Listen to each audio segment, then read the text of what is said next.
Greetings, fellow armchair Imagineers. Tiki here. And Blue Dragon 5.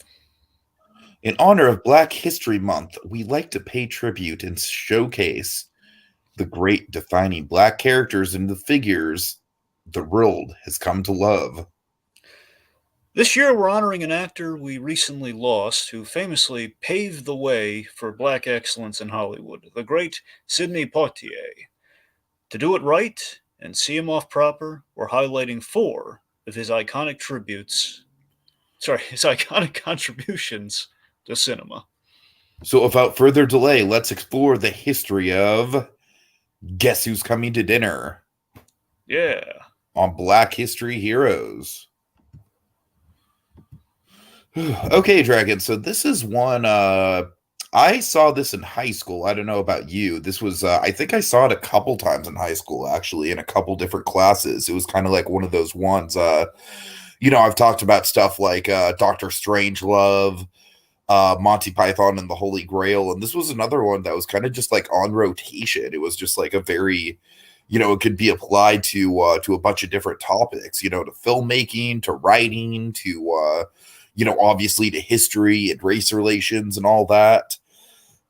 So it's been a long time since I've seen it, and I've got to say, Dragon, this holds up a lot better than I thought it would. It definitely has a couple dated little like what the hell, where did that come from moments.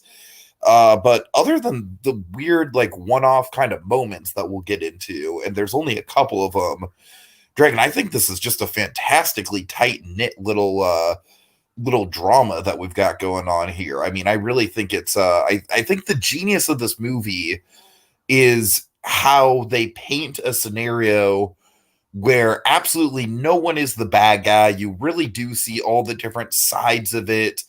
And like I feel like everyone in their approach within this movie has like literally like pros and cons about how they're going about what they're doing within this movie, besides maybe Catherine Hepburn is absolutely freaking perfect.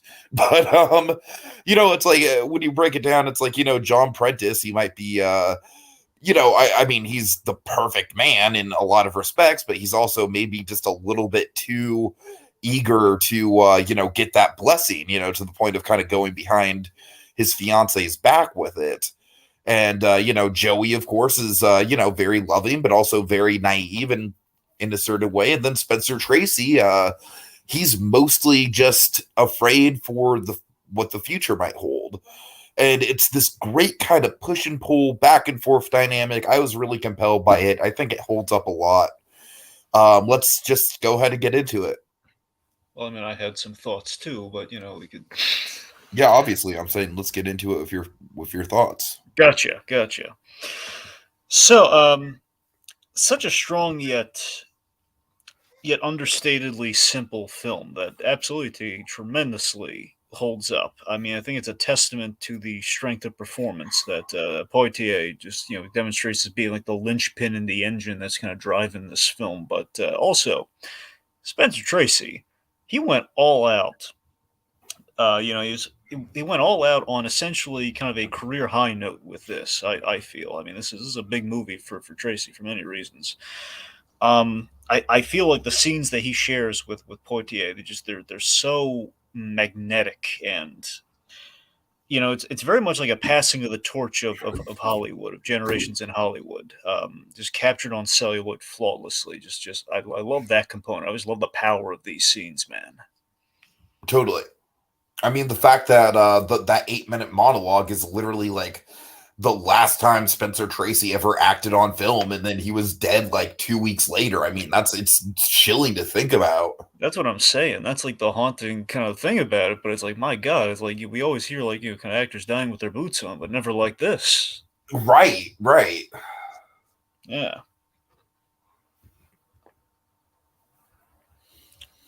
So that might be a good transition into some background. Yeah, so funny you mentioned that, Tiki. This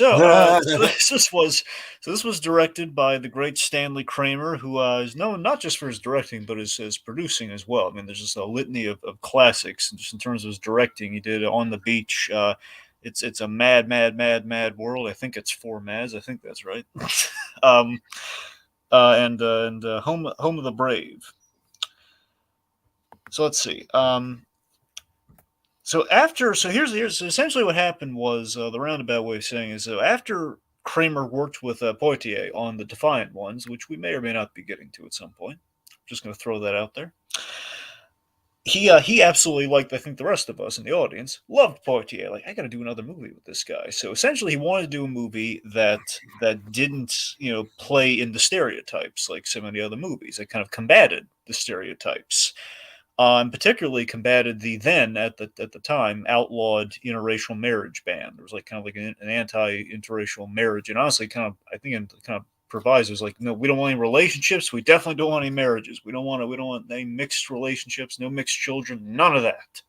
It's got the wrong-minded kind of early '60s for you folks. But so that was kind of the purpose of the movie, and the premise alone sold all the main cast. I assume all first choices, because everyone was very much like they didn't even have to see a script. But there was one big problem, as you alluded to. So Spencer Tracy was nearing the end, and he knew it. This was it's a very bad kind of bad shoot for him in regards of they had to the point where he was in such bad shape.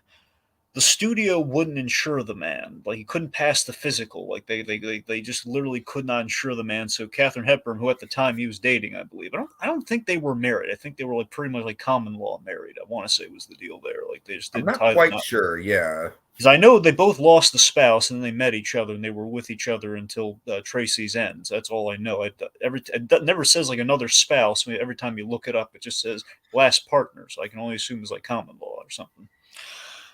Anyway. So Captain Hepburn and the director, they basically put their salaries up, so like as kind of like a collateral insurance. So if anything happens to Tracy, we can basically cast another actor and just kind of like shoot it all again.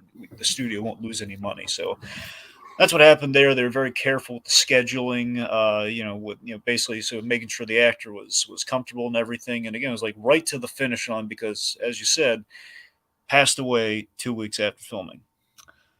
Now you can imagine all this going on with like two big Hollywood heavyweights, even Katharine Hepburn. Not Audrey Hepburn. We're talking Katharine Hepburn, man.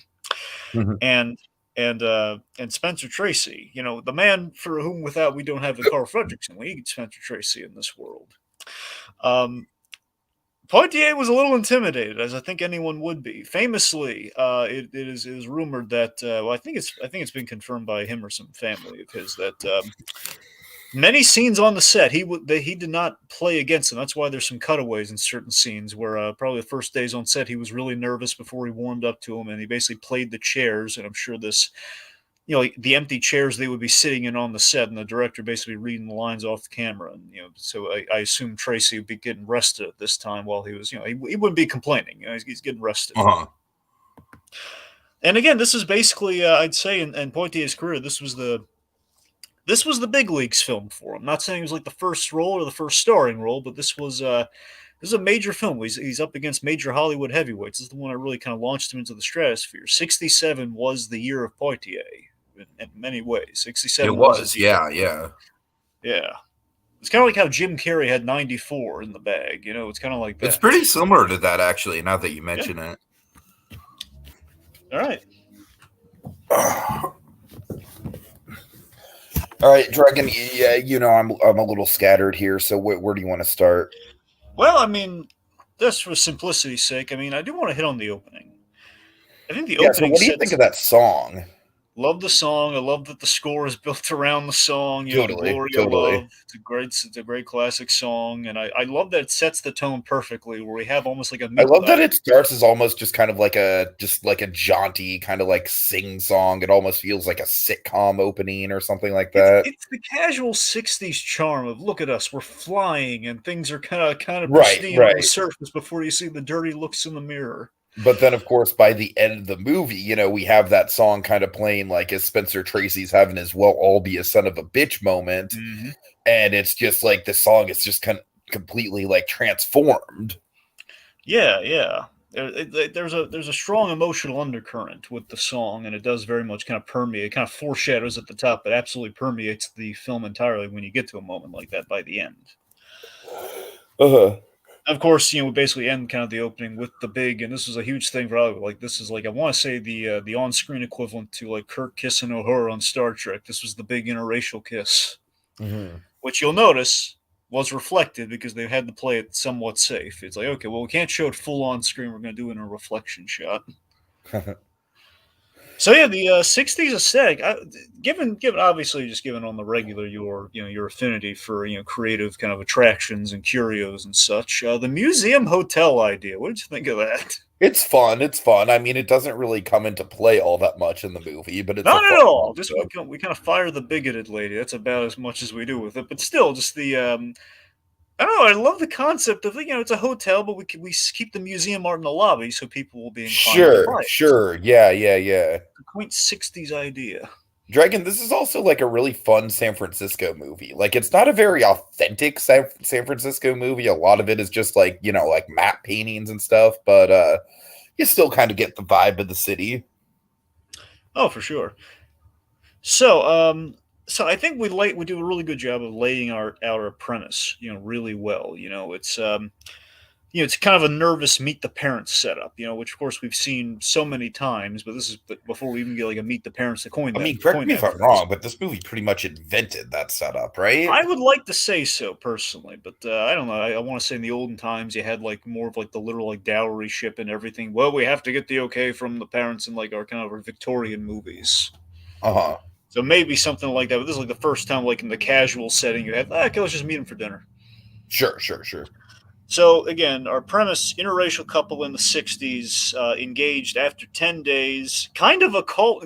Here's what I love about this. I wonder if you felt this way. It's kind of like kind of like calling out Disney before that was really a thing. It's kind of calling it. You can't marry a man you just met. So what I like about the 10 days thing, Dragon, is that it pushes the conflict beyond just the black and white, pun intended, racism Yeah. argument and into more like honestly, if I were the parents, I would be way, way, way more concerned. I mean, of course, I'm living in 2022, but obviously I would be way more concerned about like, okay, like look, let's pump the brakes on it. All right, 10 days is like that's barely enough to jump into a relationship with someone, let alone let alone get married to them, as far as I'm concerned. Yeah, I really like how they kind of use it. It's kind of interesting. They kind of half and half this in a good way, in which we kind of traverse two issues into one where it's really about the 10 days thing, but we're not really drawing entirely our focus there because it's equally like but we're using the 10 days like you can't marry someone after 10 days and just the kind of the just the kind of the too good to be true logic of that to be this is not going to be we're not doing like the cliche my parents are bigots and we're going to have to sell them. We're not doing that. Exactly. I think the biggest strength of the movie is the fact that the parents are progressive and the Mm-hmm. situation is challenging that, but not challenging it in an invert like, oh, don't you see underneath it all, you were really closet racists. Is not what this is at all. Uh-huh. This is what it I should love be, how from which the very is get-go, Spencer Tracy has the utmost respect for Poitier. I mean, it already takes a liking to him before he knows that he's dating his daughter, and then he Uh-huh. kind of then as it goes on, then they get really kind of palsy, and it gets to really utterly respecting the man, and it just brings about an honest conversation, which is again what we need more and more of today, versus just like people just taking stances blindly. It's like Of an honest, course. you know, Preach, preach. yeah. So it's like an honest conversation and kind of the trepidation for the older generation to approve this spur of the moment, like like one step away from a loping relationship. Uh-huh. So that adds a ticking clock to things as well. So that's the other thing we should talk about. So I we have this. really like the ticking clock element too. Like I said, Dragon, the whole marriage is like I really do feel like, especially in obviously the modern 2022 context where really the mixed race thing really doesn't matter. Oh, of course. Um, at the end of the day, the ticking clock and the fact that they're jumping into it, like that really is the problematic element of the story, and I feel like the opposition they're going to face from it is almost kind of like it's sort of like I'm not putting my words out right here. It's like the aftermath that they're worried about. You know what I mean? They're not worried about the ceremony itself. They're just worried about the fact that it's like, okay, like this is a lot, and in a lot of ways, Dragon, I do feel like the most selfish thing that anyone does in this movie is Poitier putting it all on the parents and being like, look, like I am not going to go through with it unless I have your complete consent by tonight in a couple hours. Like Poitier's character, Prentice, for his, for as overachieving as he is, and we should talk about the overachieving thing because it is a criticism that does get lobbied at the movie that I do want to bring up. Yeah. For as overachieving as he is, he really kind of like is in sort of a similar situation to Tracy, where he's sort of like turning a blind eye to certain things. You know what I mean? Am I making sense? No, you are, and it's quite interesting how, yeah, we have this character. Because one, I do love how he lays that all out on Front Street, but by the same token, and again, it's kind of the conflict of the movie here, is like, yeah, they're only given, like, essentially we've turned the movie into kind of a quasi-bottle episode with this ticking clock, and that, Exactly. oh god, we have to make a big life decision. You're going to approve this by dinner time, essentially, because then he's got to go, and he's taking our daughter with him. So we all the pressure just keeps kind of mounting and pressure cooking of like, oh god, there's a lot relying on this, and how can I inform like an opinion on the guy in less than, it's not even 24 hours. It's like basically like a meal and a half. Yeah. It's like maybe like 4, 5, 6 at the most. Yeah, it's like honestly, it's more like lunch, and we don't even get to the dinner. That's the thing. God. It's like a meal. It's like a meal, and then we're sitting down for the other one. I do love that the dinner is literally like the credit. The dinner doesn't happen until the credits roll. I love so much that it's the punchline of the movie. When are we gonna eat? One of the all-time best ending lines in a movie, I would say. It's perfect. One could say it's a Kevin Smith and credits moment. Be really funny if My Dinner with Andre just did a lot of build up to the dinner. Like imagine that all the conversation, everything, and everything that goes on there is like they're just in the background, like they're just every so often just like, man, our waiter's being really slow, isn't he? Yeah, I'm saying, like, imagine it's like the most dramatic version of the Chinese restaurant episode of Seinfeld, where most of it, large majority, it's like Waiting for Godot, but for a table. Like, yes. Oh my god. Maybe there are a few drinks at the bar, like if it's one of those places. I'm sorry, sir. We only serve Santé Pavillon. Yep, and then finally they get the table and they're talking for that's your climax. The climax is they're at the table. Oh my god! They place the order the moment the food comes. God. Credits. Oh Jesus! All right. It's like the moment like the food drops on the table and they have the napkins ready and then. Okay. They've got their little quails. Wally's like, oh wow, they're smaller than I thought they'd be. Yep. Anyways. Yep, the salad fork is kind of the tease and the foreshadow to the climax. Oh man! All right. Oh, do they get an entree though? What? Do they get? I'm sorry. Do they get like would you call salad an entree? Am I thinking of like the appetizer? The appetizer. You get an appetizer. I would say the appetizers. All right, we don't have time for this. Okay, reeling things back in, but let's talk about something that does matter here. So let's talk about Poitier's performance. So Tiki, the main thing I walk away with this movie with rewatching is like, my God, Poitier, so darn charming. Yeah, and you buy the 10-day courtship because of how charming he is. Like, oh my god, I absolutely get why this lady wants to marry him after 10 days. And this is just day one. So the biggest criticism I've heard lobbied against this movie is the fact that Poitier is basically like kind of like the perfect black man in this movie, whereas like they're saying like maybe the conflict would have been a little bit more palatable if he was more of a working class man. Well, let me springboard that off to another talking point that absolutely relates to all of that. Okay, Tilly. So yeah, Tilly is like I swear to God, she's like the equivalent to Sam Jackson and Django, man. Pretty much, and that's the thing. So Tilly she basically represents this perfect, interesting line between. She represents like institutionalization, I think. Yeah, I mean that's the better, more studious way of putting it. I was just going to kind of frame it like that's kind of progressiveness meets essentially kind of the old school non-PC equivalent of like a mammy. She's walking a perfect line of not being that, but again, there's like she loves the family. She raised Joanna, and she's the only one in the movie who can call out Poitier on this. And I think that's really clever. Who says they basically is speaking the audience and essentially the criticism, and not just this for this movie, Tiki, but honestly, again, because we are dedicating a month to the man. This is a thing that on the regular Sydney Poitier had to combat from the black community. Right, and that included the fact that his character in this is written to kind of be perfect in a way. Exactly. It's So it's criticism that, for example, yes, we could have gotten a more average Joe black man for the role, like someone who would have represented the working class per se. But that's the thing, though. It's like if I attest that you need to buy that charm, which only Poitier could convey, being the way that he is, and basically as he's represented. Honestly, I'm hard pressed to think about very few roles Sidney Poitier has played. At least all the iconic ones have basically leaned into kind of what we have here, very much kind of a derivation of this, or like the strength of this character kind of reconfigured for, like, I think the Defiant ones is still kind of like the core of this character is represented, but again, very different situation. Sure. But yeah, it's very interesting. And again, it's just someone calling out like, this guy is absolutely too good to be true, and just says it to his face. He just kind of with a smile, he kind of redirects it, like, who are you to say who I am? But he doesn't say it all combatively. He just says it with a charm to him. Mm-hmm. So that's what I'm saying. This guy's smart. He laughs off a lot of stuff up front. The man just embodies respectability and integrity. He just radiates off of So do you think that it helps or hurts the overall message of the movie? I think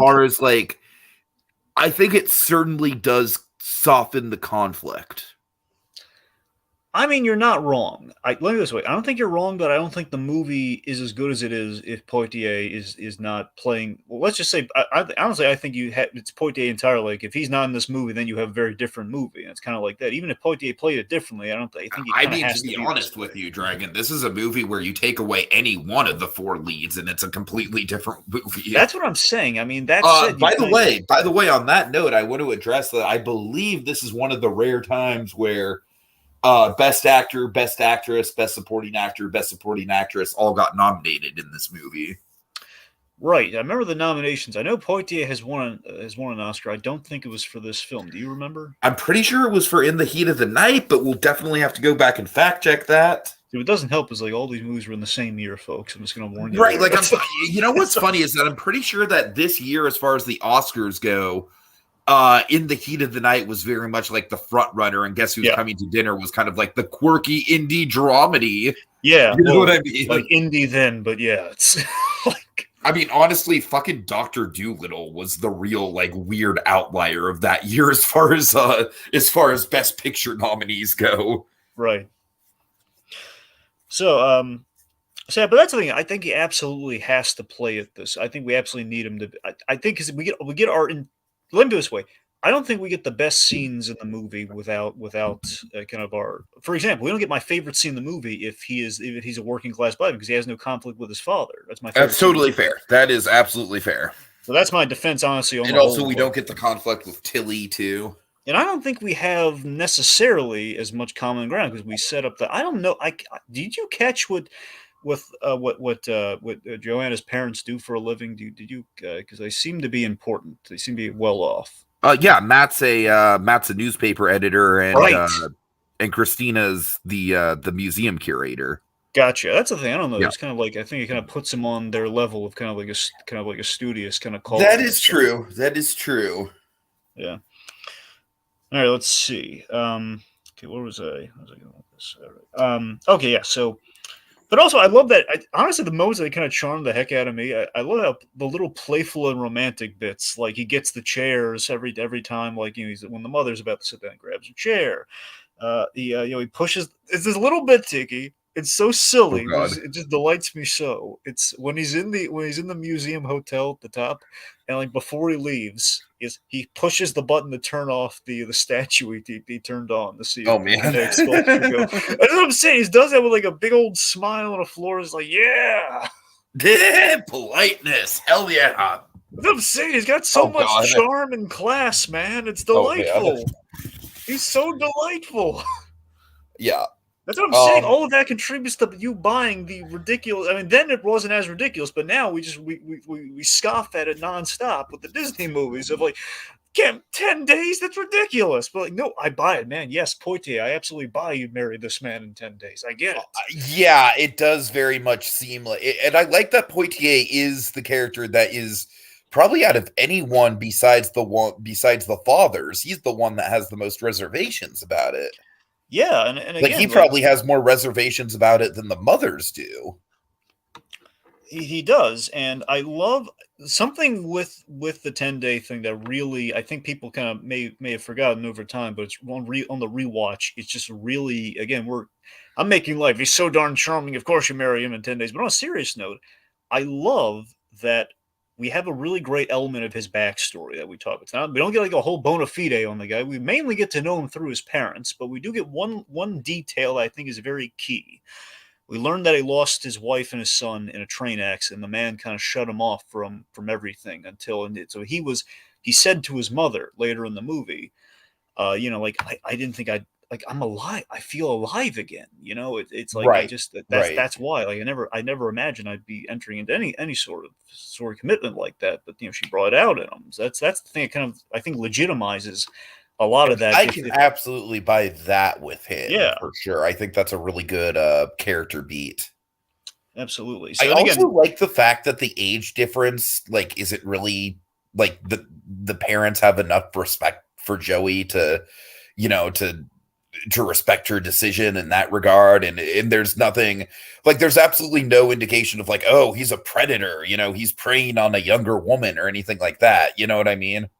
yeah. I mean, and plus you got to remember it was a little bit more commonplace, like in the '60s and like It early was, on. yeah, yeah. So, but yeah, I mean, either or though. I mean, it's not like a massive age difference. It's I mean, it might raise an eyebrow, but not be like an out. It's like, oh my god, that's not. It's like roughly like what is it like? I don't even I think it's feel like 10 that years. kind of age difference like gets less and less noticeable the older you get. Right? Yeah. But anyways, Yeah. So, but yeah, the study scene, as you pointed out there, again, we make that point just so firmly with the Draytons. Wait, Draytons or Draytons?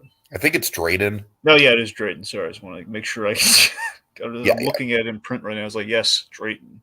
yeah. So, yeah, I love that we firmly established Draytons are not bigoted, and they're actually why Joanna is so convinced that that her parents will love John because she was raised very optimistically, and to this point maybe a little over optimistically. She was raised. She was taught tolerance and and inclusiveness and so on and so forth. She's but again, I love that her parents said we taught her to be progressive, but we never outlined like in fine print like don't marry a black man. We never said that. So this is kind of like reaping what we sow. But again, it's like it's the right thing to do. So they have no compunction with that morally, but it's still like they never imagined this day would come. It's like I mean we taught her to be a decent human being. We never thought like we never expected this. And for Yeah. the '60s, like in our generation, we never would have had this. Yeah. Plus, again, the concerns over again at the time this movie was made, it being outlawed in states, and obviously the big I question of think children. Like the the main, crazy thing is, I'm pretty sure the all the states, the remaining states that did have it outlawed, were turned over within like months between this movie being shot and this movie premiering. no, you're absolutely correct. That was kind of like a serendipitous sort of thing, but I'm sure the Uh-huh. movie helped to some degree, at the very least, help popularize, like that basically kind of helped make it kind of normalize it afterwards. Like if people didn't like hear about it, then they would have heard about it via the movie. I'm sure at least I half mean, the Dre, the poster has like the black hand clutching hmm the white hand. I feel Yeah. it was like that was a revolutionary image at the time. Yeah, so I'm sure it definitely made it definitely made an impact. But not out of the realm of possibility, it certainly made a difference for stuff like that. Uh-huh. So so let's see, and also again the big question of children. Like I think one of the great scenes in the movie, of course, for me again, you and me, I'm a sucker for Tracy and for Tracy and Poitier sharing the screen together. So I love with this brilliant pairing. There's a chemistry, there's a dynamic, as you said. Matt respects this man.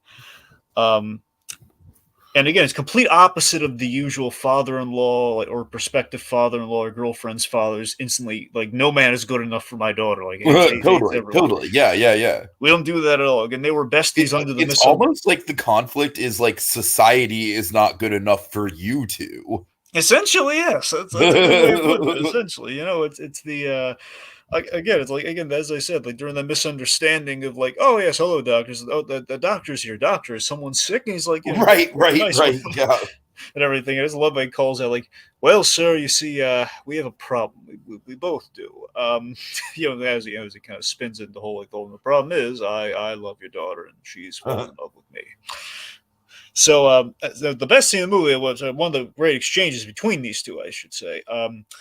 The the scene where he discusses, they're kind of commiserating over like they're kind of relating to baseball, for example, in which of course like the Jackie Robinson ball is kind of a bond, is kind of like a kind of a cross section for him. But then we get into the whole Joanna wants our children to be president.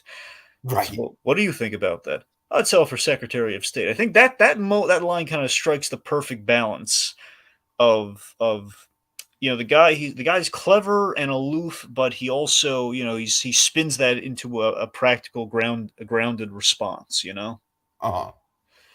Where it's like, yes, we're not shooting for the moon. He's addressing the problem in the room like he did in the study. That, look, I love your daughter. She's a little overly optimistic, so I just want to make sure she's not going to end up hating her parents, which is an admirable thing. He doesn't want Yeah, her to hate the totally. parents in a Totally. way. Yeah. Again, it's like the ultimate version of like asking. Literally, the whole movie is like the ultimate fantasy of, I want you to get my father's permission. For the The wedding. movie is literally that. Yeah, Yes. Okay, let's transition into Christina sure. a little bit. Yes, yes. So Audrey Hepburn, I So love. I think that Katharine Hepburn just like it's so fascinating to me because there are a lot of factors with her on the set of this movie. The fact that her niece was involved in her very first movie, and her and Hepburn and Kramer were both kind of like kind of butting heads as far as like who actually gets to direct her. And then the fact that her basically the love of her life was literally dying in front of her eyes on a day in, day out basis. The fact that she never actually sat down and watched the completed film. I mean, God, it's her presence in this movie is just so palatably powerful. And so I guess with some of the things to highlight about Christina, the reaction she has to John is like it's very there's so many emotions running through her face at the same time, and it's one of the most raw performances in the movie, I think. What's just so great about that scene? Hmm. If you started the movie there, it still would have been a perfect introduction to to Prentice and just the premise of the movie. If he just showed up, it's like right there, she's talking about this wonderful man she met, and then he walks in. Like, that's it. Hepburn just epitomizes, okay, this is our movie. Yeah, and I like that she's not shocked about him. She's shocked about the situation. Yes, yes. Like, there's not like a horror, there's like a disgust or anything. It's just like, oh, Oh, okay, right, right, right. Yeah. this is going to be a chatty movie. And then, Dragon, I think the biggest hell yeah moment in the whole movie is when she, I think her name's Hillary, right? You mean John's mother, right? No, the art gallery Oh assistant. yes, Hillary. I think, yeah, it's something like Hillary. I think Yeah. it's Hillary. I think you're right. So when Hepburn, it doesn't take Hepburn very long to get completely on her daughter's side on this. And when she does completely, fully commit to being on said side, it is the ultimate, like, hell yeah, go mom moment.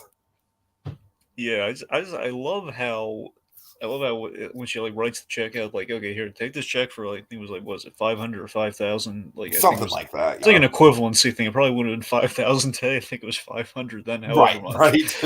I've been like, take this check for a large amount of money, and I want you to do this and do that. And also, that's because I don't want to see you again. You're essentially fired.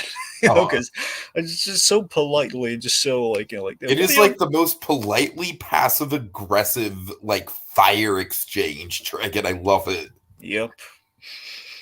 And I love that it's not like drawn out or like none of the. I love that technically the most bigoted character in the movie technically is Hillary, but she's being so kind of So kind of I would say Tilly is actually the most bigoted character in the movie. yeah, you're right. That's a good point. Fine, the second, but even Like I so, said, I really wouldn't be surprised if Tarantino somehow, kind of got some inspiration from the Tilly character with Sam Jackson. I really wouldn't. I don't think you're honestly. I don't think you're far off with that at all. So, but Yeah. regardless, that's what I'm saying. You have like with these characters, we're not like making it. I mean, with Tilly possibly being the exception, you don't really have like an outright like we're not just fully spelling it out outside of just saying, "Are you crazy, man?" Uh-huh. Uh-huh. It's like we're still keeping it rather rather polite. We're not doing any like nothing really ugly is being said. At least not until the John's father comes into the picture. That's when the real hostility kind of starts to come into play. Yeah, yeah. Let's see. I'm sorry. Is there anything else with Hepburn we should really hit? I mean, there's a lot of stuff with Hepburn, That's the Dragon. thing. It's freaking Catherine Hepburn. Well, I guess what I'm I mean, saying we is, could literally go through every one of her moments, but let me ask you this: Do you? I'm gonna phrase it like this. oh Okay, god, right? Hey Tiki, do yes. you wanna do you wanna jump to meeting the Prentice family, or do you want to stop for some ice cream Let's first? stop for some ice cream, Dragon. Okay, Yes. so first of all, before we stop for some ice cream, I want to address one other scene that I do think is the most problematic scene in the whole movie, and Is it the delivery guy scene? yes. See, okay, so the only criticism Dragon, I I have, honestly wish that future versions of this movie just cut this scene out entirely because it's literally the one moment that feels dated. yeah, like the only I swear to you, the only criticism I have with this movie is just like we only have like two padded moments in this movie. Not bad, but there's like the movie's so tightly plotted. It's like these two are just like we're throwing it in there just to basically space out. Well, we need to literally make the movie feel like it lasts between lunchtime to dinner time. That's literally Uh-huh, what we're uh-huh. trying to pad. So it's like I don't think we need to have drinks before we like drinks with some random couple we don't know before we pick That up scene John's. felt pretty unnecessary. It was pretty much like I feel like the point of that scene was like expositing that people even outside of the immediate family respected Tracy's character. Yeah, and we But don't it's like really. we already pretty much got the gist of, like Tracy's character, like, through the Monsignor, which we'll talk Yeah, about, like that character is pretty much the catalyst to like the everyman's view of him. that's all we knew because we know he's a mon singer, which obviously that's he's it's kind of it's an upstanding religious figure in the community, By the and way, I like the fact that it's like I don't know, I just find it really charming that they're not Catholic themselves, but their like best friend happens to be Catholic. I really like that. yeah, it's cool. So Like I feel like that's kind of like another like sort of like mini kind of like why can't we all just get along and coexist kind of message. You know what I mean? yeah, yeah, yeah. And again, it very much it very much relates to the other kind of the underlying theme of the movie. Right, exactly. So we get like stuff like that and stuff like like again like the random padding like drinks with friends and also Dorothy and this delivery boy. Yeah, I mean the drinks with friends, it's like it's kind of whatever. I do like the fact that we get a diegetic performance of the theme song in that scene. Yeah. But yeah, the delivery boy is I just like I said, Dragon, there's nothing like inherently malicious or anything going on in that scene. It just feels super outdated. It just feels like it reminds me a little bit of like the cliche with the old great comedy movies. It always bothered me where it's like, hey, I'm here for Abbott and Costello. I don't care about the like what they think is like the main plot of like the romance that's going on. Like there's like it's every time you do like a Marx Brothers movie or you do an Abbott and Costello movie back in the old days, where like young couple falls in love. You have two guys competing over the same girl. Meanwhile, they're comedians who are stealing the show. It's like, no, these are comedians who are Yeah. stealing the show. Have meet some monsters while you're at But it. That's all I want. it's just weird though because it's like it's literally like a one scene. The girl gets in the fucking car and then they drive out of the movie and are never We never heard from see her again because we don't have room for them because we don't care about right. here's the thing. Here's all you need. Okay, you don't even need this delivery. I forget what the sitcom was, Dragon, but it's like I think it's Happy Days. It's like, Richie's brother dribbled the basketball Chuck. up. Chuck, yeah, he dribbled the basketball up the staircase and was never seen again. except for Christmas that one time. Right. Literally, it only shows up like twice ever, and it was a different actor. So literally, that Chuck you never saw again. And then you had the other guy come in like twice, one for the Christmas episode, one for like I think Richie moved into a dorm or something for an episode. That's about it. Yep, poor Chuck. Anyway.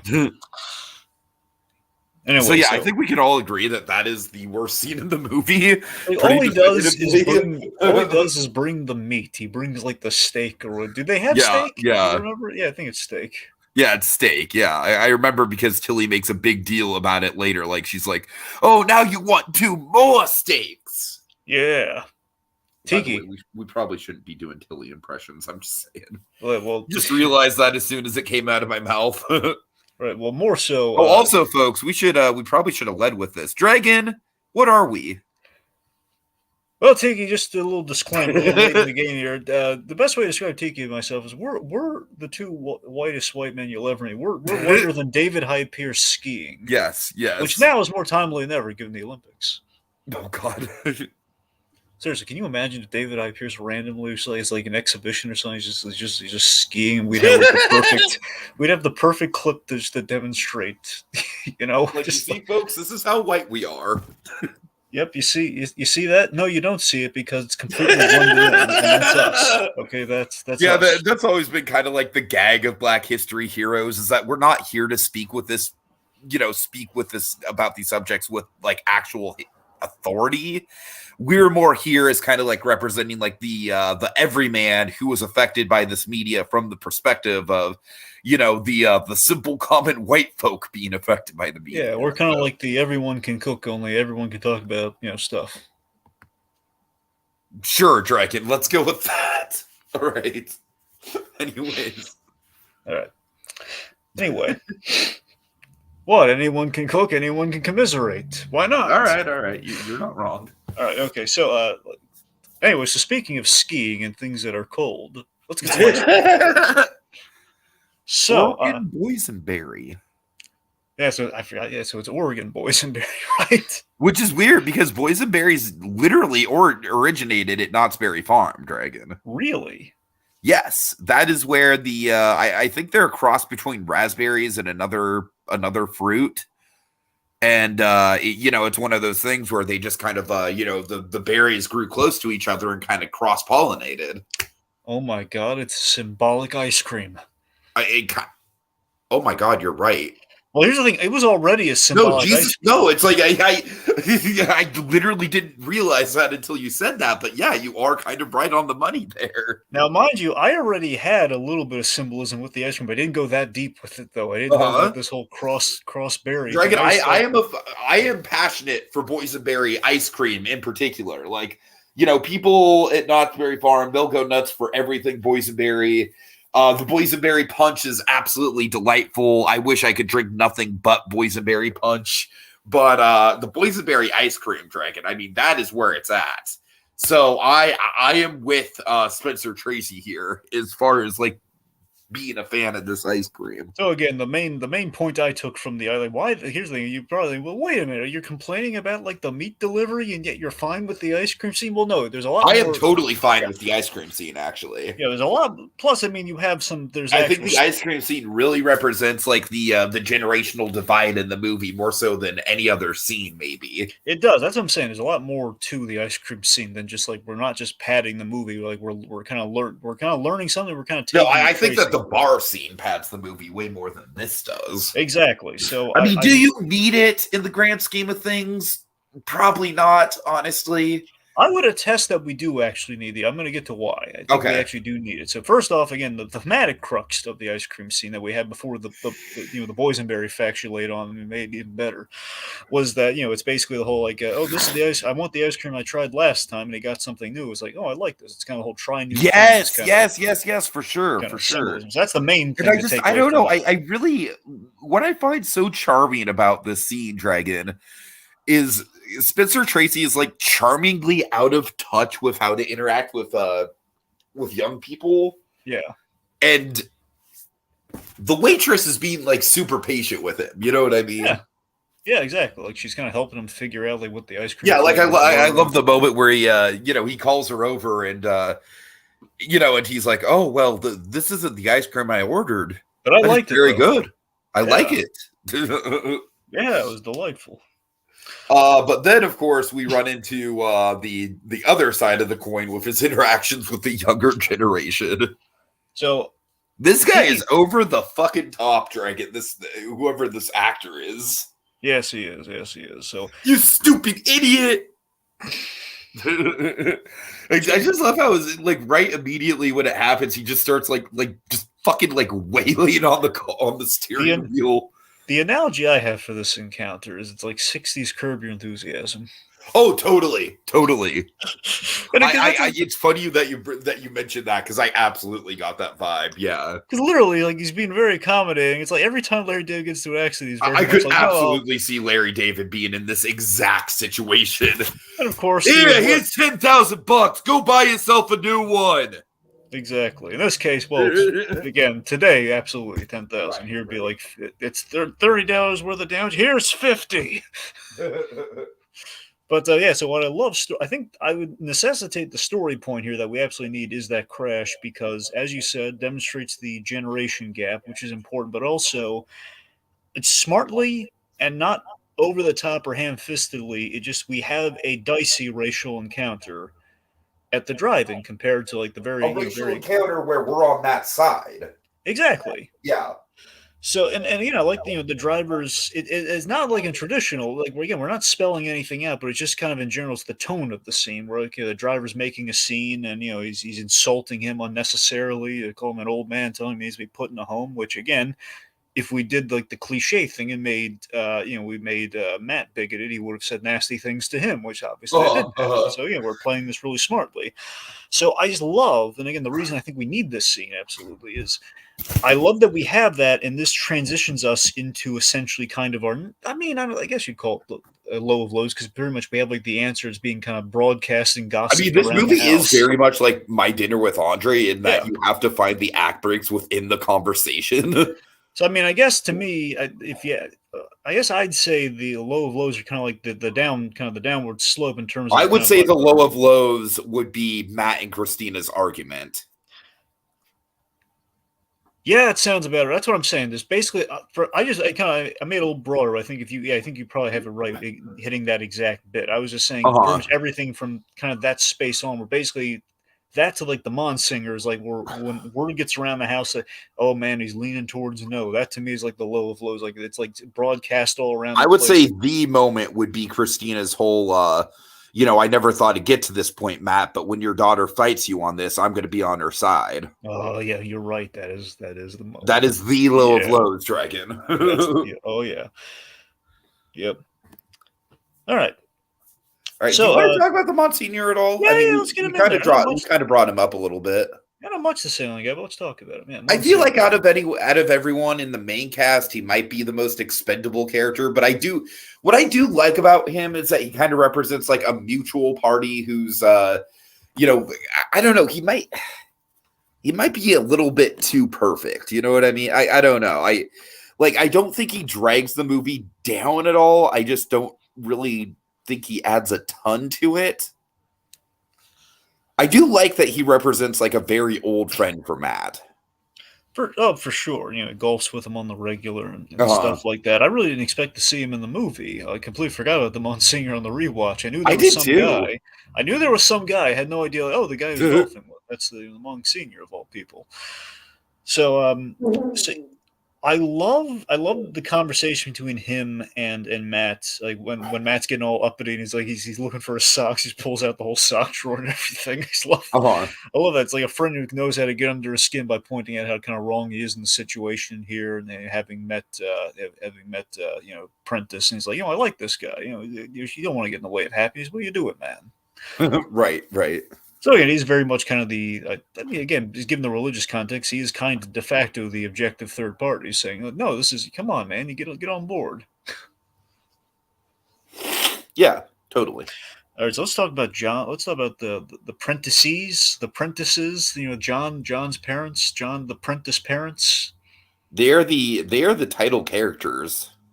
Yeah, they really are. No, sure. They're funny when you think about it like that, but yeah. Yeah, so I love that they're kind of like just mirror images. And you know what? I will say one of the criticisms about this movie that I don't necessarily agree with, but I could see where people are coming from is the whole idea of like, the third act of the movie is basically just like, okay, Christina, you go in this room and have a conversation with I'm sorry, what's the we need names on the on I can't tell you what the mother's name is. The father is John Prentice Sr. I know that much. okay, but you know what I mean? It's like, okay, it almost feels like a musical chairs of like, now you go in and have a conversation with this person and you go to this room. You know what I mean? Yeah, but I feel like it's the one time where the movie feels just a little bit stagey. And I say that word very deliberately because it pretty much just turns into a straight stage play. It is so isn't it so crazy how this movie apparently, and unless you know something I don't, again, purely just crafted as a movie, but it feels so much like an adapted stage play. It absolutely, yeah, and there's definitely been stage adaptations of it over the years as well. Naturally, but again, of the movie, because the movie essentially is like one. If they didn't drive for ice, this is like a classic, like best original screenplay. It very much is original. If you put a car on the stage, this can entirely just be like on stage verbatim, like it's all there. It's. I mean, honestly, I'm pretty sure with the stage play, they just cut out everything that doesn't take place in the house. That's what I'm saying. They can. That's the easy way of doing it. I'm just saying, like the extemporaneous thing to do is okay. Well, I put a car on stage, which occasionally they do. Right.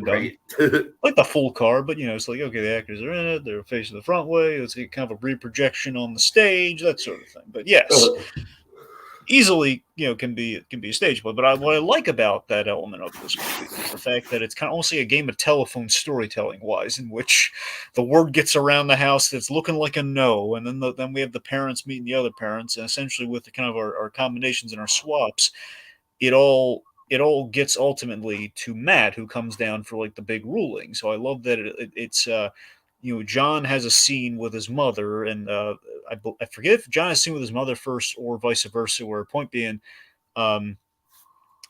mother meets mother. John changes his mother's mind. So basically, they all get on the same page, and then of course, that eventually makes it to John's mother talks to Matt, and that's the thing that really sways him. So like I like how those dominoes kind of fall on top of each other. I really do. So that's the thing I like about kind of thing. We are going into rooms, different conversations. However, I think each scene is really standing out in a distinct way. Now, to something we should acknowledge, though, I don't know. I wonder how you feel about this. Yeah. There is one casualty in our really strong cast. I'm not saying she didn't do a good job. I'm just saying that in all of this, in all of our really good scenes in kind of our third act space here, the person who gets the absolute shaft in the movie at a certain point because of this, it's Joanna. Yeah, I mean, yes, sure, but I feel like that's by design. It is. That's why I'm not mad at it. I'm just saying it does kind of turn into that, though, right? It's kind of. Well, you know what's funny about that is that I feel like at the beginning of the movie, she's like by far the most proactive character because she really is kind of like spearheading this whole arrangement. Yeah, she's the chatty Cathy in our occasion for story. She teases everything. But then, to quote Matt Dragon, like, Joey, this might be the last time I ever get to say this to you as a father, but shut up. Yep. Oh, God. Yeah. So again, the idea here too. So when the parents, I love that. So John Prentice, he's been very calm, cool, and collected in Poitiers to a T, until the tension when he calls his father. And I love how we introduce his father over the phone, and then of course his father gets his parents get invited to dinner by this overenthusiastic fiance. Yes. And you just see the dread on Poitiers because he's gonna have. Oh yeah. He's just like, no, this is not. Like, he knows his father. Like, he is not naive like Joey is. You know what I mean? Yeah. Like, he knows this is going to end badly. And I just love it. It's a little bit. It's like that little the pushing the button at the top. This is the dramatic version of it. I love when Poitiers dabs his head with the handkerchief with the sweat of like, oh God, like, oh that man is really nervous. Look at him. Poitiers should never be nervous. Oh man, when he's getting right, exactly. Like, he's probably more nervous in this movie than he is in the heat of the night. Quite possibly. In that movie, really, you think you need this? You need the hanky to dab the sweat more in a movie called The Heat of the Night. Right, yeah. All right. So, point Right. being, we build to the confrontation of the parents, which again, inspired idea that the parents are kind of Venn diagramming with each other, if you Yes, will. yes, Very much totally, seeing kind totally. of the, very much seeing like no offense, sir, but are you nuts to approve of this? And it's like, hey, he has trepidations too, a little more firmly than I do, but we has trepidations as well. Uh-huh. And of course, the mothers are very much on the true love train. Let's see. So I love how again Mrs. Prentice she really sells Matt with the old men who forgot all about passion, which is a gutsy thing to say to someone whose house you've been invited into. By the way, but I really love that scene where she just has his number like that of like that's the call out for him. That's the gut check of like, huh. I like how that gets to him, and not because she's correct, but because it makes him think. It makes him look deeper into himself. Yeah, and that's the big. I think that's literally like the end of that moment. She walks away or something. Yeah, Yeah, he's like, yeah. "Well, I'll be an SOB." Like that's his big I moment. love that. I love that line. It's such a great kind of it's like the 11th hour moment, Dragon. It's not the low of lows, but it's like the okay, like this is it, folks. The climax is upon us. Oh yeah. Now I mentioned this briefly before, and just to make sure we get it in there. So again, so it's Tracy again, our model, very appropriately, and also in terms of gravitas and performance as well, an equivalent. Very Carl Fredrickson esque. Oh my god, yeah, absolutely. And literally the hair model, the hair and glasses I model would from be Carl Fredrickson. shocked if Carl Fredrickson wasn't like designed around Tracy to a certain extent, No, Dragon. I know, 100% he actually was. Teague. That's what I'm Yeah, saying. yeah, Like I'm not surprised. the Yeah. glasses and the hair were modeled. I Uh-huh. assume just Uh-huh. looking at him in this movie, I assume honestly the wardrobe too. He's add a tie on, give him a bow Dragon, tie. ironically enough, the voice also kind of has a little bit of a John Mulaney vibe to it. I didn't pick up on the Mulaney, but I'm not opposed to it. I'm saying watch the monologue again and tell me you don't hear a little Mulaney in I there. mean, I can picture just you saying it. I can kind of picture a little bit of Mulaney. Mind you, I'm not a super Mulaney guy. Unless Mulaney's a pig in a spider costume, not really full Mulaney. Oh, did I say I? I'm sorry. I that is not the Frasier's dad, Dragon. I mean, John Mahoney. Mahoney. I am so sorry. Yes. Here's the thing. I was wondering. I was saying I can kind of hear maybe a little bit of John Mulaney. No, John Mahoney, Dragon. I'm terribly sorry. Well, there's absolutely a John Mahoney aspect. Yes. Yeah. Totally. God, Mulaney. Oh God. Yeah. You turn John Mahoney into into Spider Ham. God, the general from the Iron Giant smelling cartoon pies. Oh Jesus. Anyway, so I don't think either of those are necessarily bad things. who doesn't like a cartoon pie? All right. Anyway, okay, so let me talk about. For me, I think the one of Sydney Poitier's finest scenes in film. Honestly, one of the great. Oh scenes. yeah, go for it. Because I feel like this is like if you were to put any quote on the cover, this would be it. I think. Yes. Oh my God. So it's.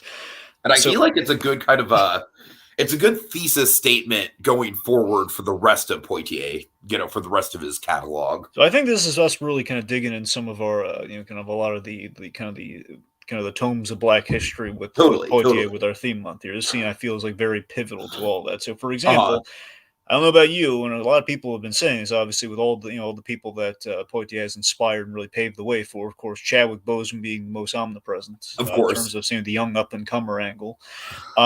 This scene reminds me a lot of my favorite Chadwick Boseman scene in Black Panther for obvious reasons. He's on the ancestral plane. You were wrong. You were all wrong. He says to his father. Yeah. And everything. This very much being our Black lead. Kind of calling out his father. So it's a great scene. There's obviously a love for his father, but there's also kind of there's an intimidation there. There's like he's surpassed his father, but he doesn't. But out of respect, he doesn't really in humbleness. He's not rubbing it in his face because his father. I love the upbringing on his father. This kind of tells everything we need to know about Prentice in only so much screen time. His father basically like the kind of like working stiff that I sort of like hypothesized of what if John was like that at the start of the movie. You know what I mean? Yeah, exactly. This guy's a postal employee, right? And I remember, I believe Tracy's character earlier is like, "How's a postal employee's son become a doctor?" That sort of thing, right? So to get the idea, and this is a thing that has happened with many cases where you have loving parents, loving African American family who struggled and and scrimped and saved for like in this case on a postal employee salary, to send so their child could achieve excellence in life, so it could avoid hopefully avoid the struggles and the realities that they've faced, hopefully with a better world on the horizon and the promise, and basically kind of achieve more than they feel they've ever achieved. So all that's wonder all that is just wonderful. So you have that kind of built in there, and the love and the respect that we've had over the phone. But then his father's like calling him out, just kind of putting him in check. You're like, no, no, no, you don't tell me what to do. I'm telling you, this is crazy. What you're proposing here. This is this should not have gone the way this has gone. So Poitier's response and how he just recommands the scene is just electrifying. Mhm. Where he calls him out. Just saying, against the personal power. And this, honestly, Tika, this really feels like this is Poitier kind of calling out the critics of the movie who've said, like, no, you need to be a more salt of the earth kind of guy That's who you true. guys were. That's true. Yeah, This just yeah. feels like Uh-huh. this is why this scene I think might be the best in his career. This is him basically calling out everyone who's ever said that against him or ever used like his It professionalism. very much feels like it is rising above the plot of the movie, and it's addressing, a bigger societal issue for sure. So he's snapping at his father and correcting him, saying, "I owe you nothing. You stayed because not because you stayed because you should, not because it was like a selfless gesture of like." And again, this is kind of calling out an even deeper kind of theme that is very much through like many stories about the black community and everything, where so many times fathers do not stay for one reason or another. Things happen, and there's Uh-huh. very much that kind of story here. And I love that it's kind of a call out of that to an extent as well, where it's like, no, don't say that you stayed and you sacrificed everything. No, your job as a father is to do that, which I hope to bestow upon my children one day. And it's just like the whole like thing it intensifies. Like, you don't own me. Very very powerful line as well. Honestly, the whole situation reminded me of this episode of Fresh Prince of Bel Air, which is a really good episode. Which, as a kid, I never really put a lot of. It was like, yeah, okay, it was kind of like an adult kind of episode, but years later, looking back on it, was like, man, this was a really solid thing. Where it was Philip Banks, his mother came to town, and he was basically getting this big judges award, like a lawyer award at the time before he was a judge, I think. And his parents came back, and they weren't supposed to be there, and his parents are from the deep south. So he's embarrassed. He's like now a very prestigious lawyer, but he was embarrassed of his humble Southern upbringing.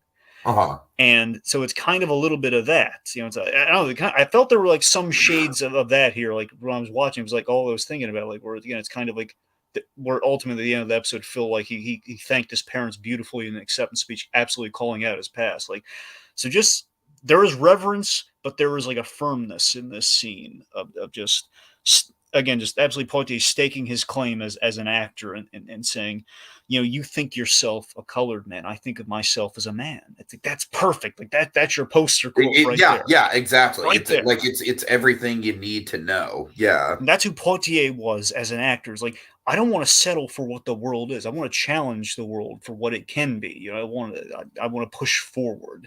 That's what Uh-huh. I'm doing. Again, it's utterly just wonderful and strong performance. And how can you top that? The only possible way you could even measure up to that is Spencer Tracy's monologue.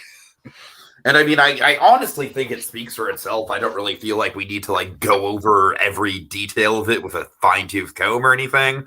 I feel like if anything, it's kind of like taking all the themes of the movie and sort of like contextualizing them. It's like, imagine the non-expositional version of the ending of Psycho, where they have like the doctor summing up everything we just saw, like the last 10 minutes.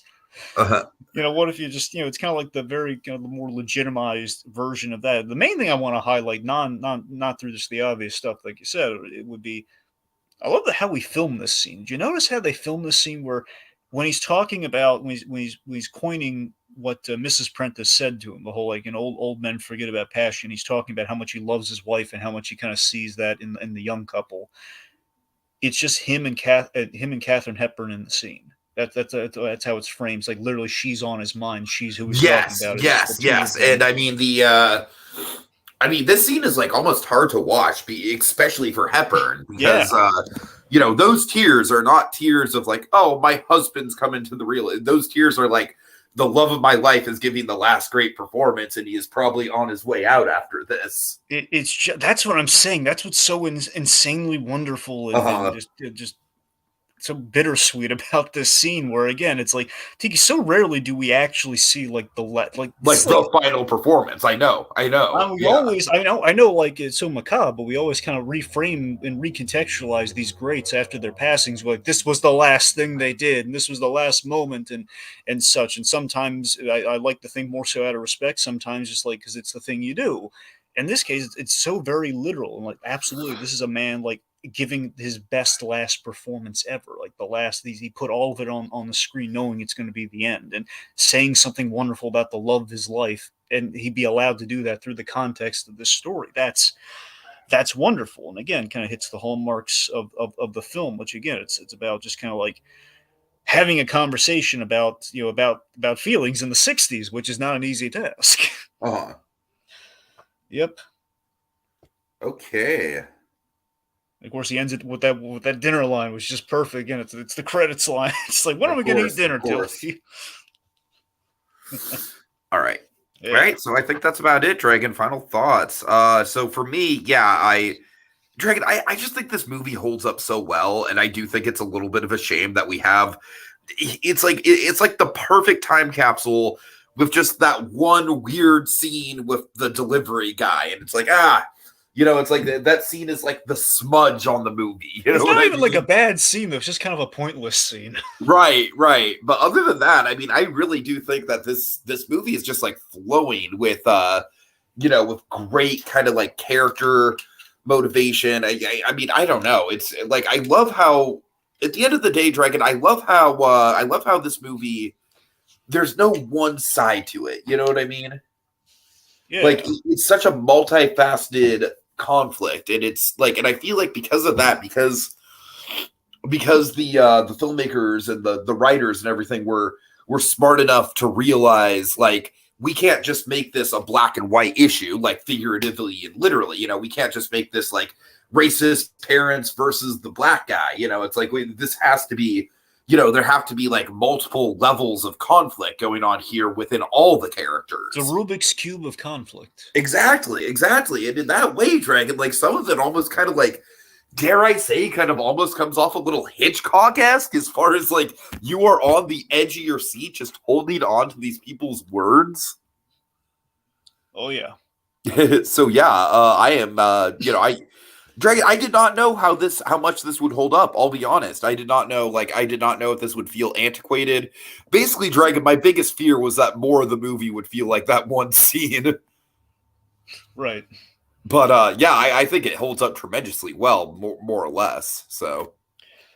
Yeah, for me, just kind of final thoughts and speaking just kind of the legacy of the film in general, is like this is a once in a lifetime film in just every sense of the word. Like, it's like, as I like to coin the analogy from Bradbury and just kind of from the Native American, just kind of saying, we use every part of the buffalo. Like, nothing is wasted except for that one, except for that delivery guy scene.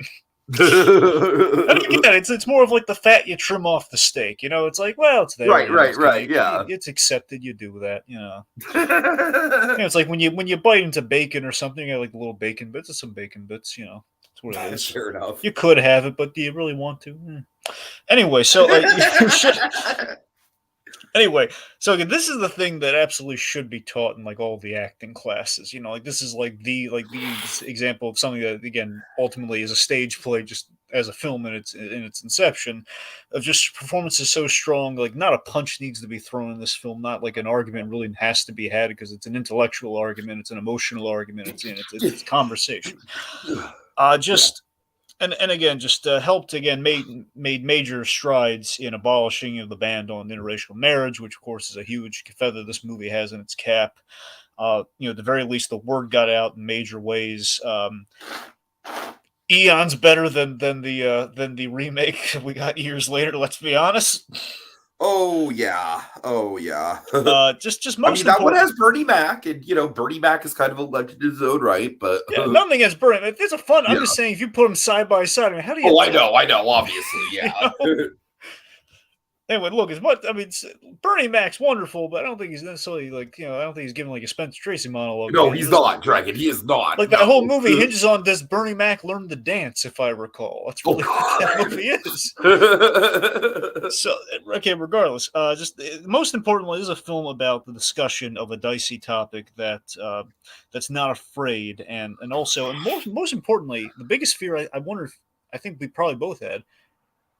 Very afraid this movie could have been boring, right? This movie could have very easily. It's just a bunch of talking and going in the rooms. I mean, and Dragon, you know me. I love a good talking movie. I didn't really have a fear of that. Like I said, I had more of a fear of it kind of feeling outdated more than anything else. Well, sure, but the point being, again, had this movie not been made as compellingly and just kind of as well written and well performed as it was, against Tracy's passing, just literally with Tracy's passing, he passed the magic, just the movie magic to the Poitier, and I think it absolutely shows. Yep. All right, well said. Okay, well, folks, that's all for now. Until next time, when we look at the next film in Sydney Poitier's catalog that showed us the world's not simply black or white, but brimming with color, as well as character.